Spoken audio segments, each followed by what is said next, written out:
Onda bu mana Amprikar. Ya'ni suvda yuradigan mashina bo'lsa.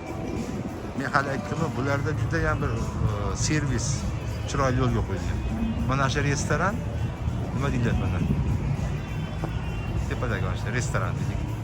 Mana shu restoranga kirib ovqatlanadigan bo'lsangiz, shuni ichida 20 minutlik mana sayohat ham bor. Bo'lmasa qoluvchilar bo'ladigan bo'lsa, bu yoqqa kirib bilet oladigan bo'lsangiz, o'sha biletni $105 ekan. 4 ta odamga. Bular haliga mana shu hozir nimada suv ichidan yurib keldim. O'zini hali komandir ichida. Ya'ni komandir kim aka? Shoför. Suv ichida yuradigan mana shu mashinalar. Bu mashina 1961-yilda Germaniyada dastlabki paytda Germaniyada ishlab chiqarilgan. O'sha paytda nimalar?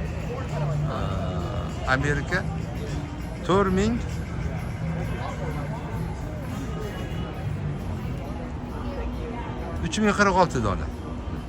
3046 dona o'sha mashinadan zakaz qolgan ekan.